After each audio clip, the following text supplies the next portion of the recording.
Welcome to Noggin Comics' weekly picks from March 24th, 2021. I'm Nora, I'm Kyle.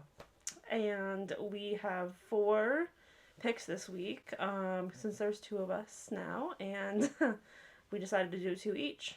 So, my first pick, I guess even our first pick together, was Detective Comics 1023. Wow, 1034 um, by Mariko Tamaki and Dan Mora. And this was continuing after Joker War, so in between. And Future State. Yeah. And we both liked Dan Mora's artwork a lot, and we also liked how it was kind of showing a different side of Bruce Wayne and him adjusting to his neighborhood and his neighbor life now. And it kind of had a, like a mystery type feel to it. Yeah, I would say that that Bruce is not living in a mansion as he is living on the streets almost like as a typical man, and like now he's got the cave, the Bat caves under the streets and the sewers. Oh, and then we have the party crashers that come in. Wow, and which is just really cool to see Dan Mora do that. And then we had the Robin story, which was like a prequel to Robin #1, which is coming in April. We both got pretty excited over that. Yeah, I'll just say that the ending of Robin, uh, makes But it no, it makes it kind of feel like Mortal Kombat. Almost like the injustice side is coming back out. and that was from Joshua Williamson and Gleb Melknov, which I probably mispronounced. Milk off. But yeah, we're excited for that. All right, the second book of the week is a unique one. Let's just say it's very unique. Uh, it's Scumbag. Number 6. Yeah, let's just have that title sit with you for a little bit. Scumbag. Written by Rick Remender, art by Bengal. Bengal, not like her last name. Yeah, with an A.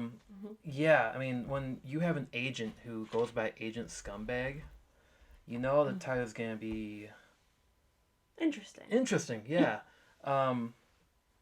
This is not a book that you read for the artwork. This is a book that you read to, ask yourself what the hell's gonna happen next. Which is Rick Remender. Yeah, I mean, she was a fan of Deadly Class. Truth be told, I have not read much by Rick Remender. There is one point in this book that he has Judas Priest kidnapped so they can play music for him whenever the hell he wants. Basically, if you want a talking crack pipe, drugs, sex, rock and roll, this is the book for you. All right. And my second one is Batman White Knight Presents Harley Quinn, Book 6, which is the last issue in that Murphy-verse, I guess, with his wife, Katana Collins. Well, I'm not sure if it's done yet. Yeah, that last issue of the arc, at least. And we both really liked it a lot. Like, I like this side of Harley with the the black and white costume now. Oh yeah, which was really, really cool to see. And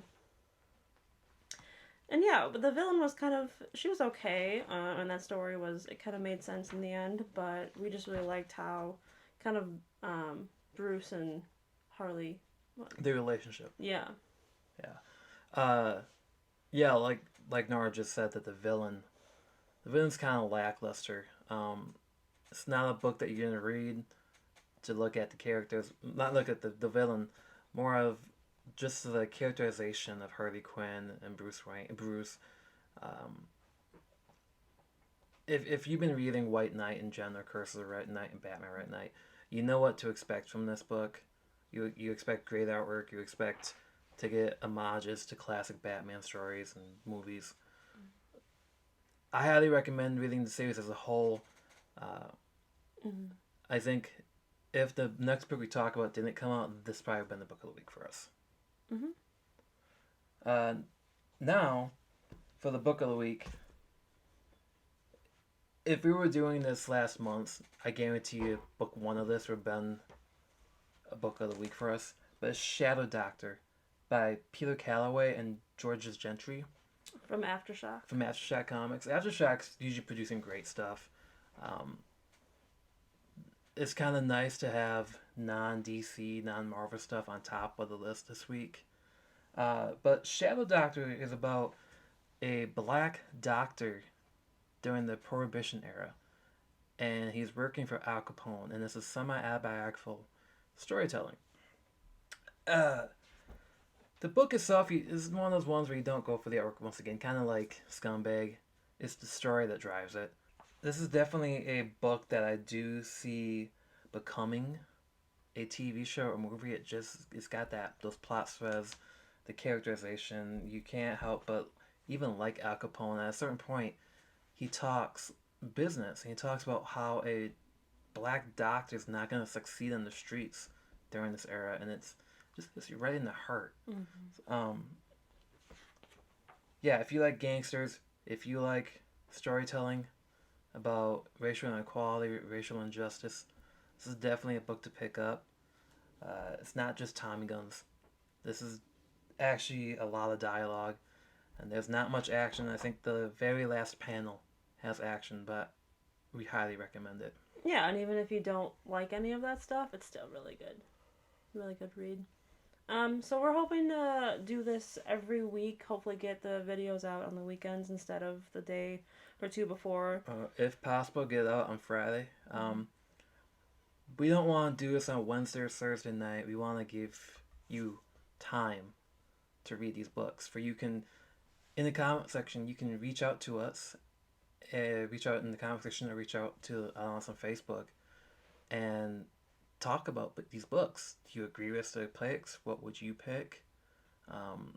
What would you not pick? I mean, we would love to know what book you didn't like this week. We would love to know if any of these 4 books were on that list. Yeah. So if you like this video, please leave a like, leave a comment, and subscribe to the Minnesota Comic Exchange. Thank you and have a good night, or good morning, good afternoon. Thanks for whenever watching. you want to watch this. Thank you for watching.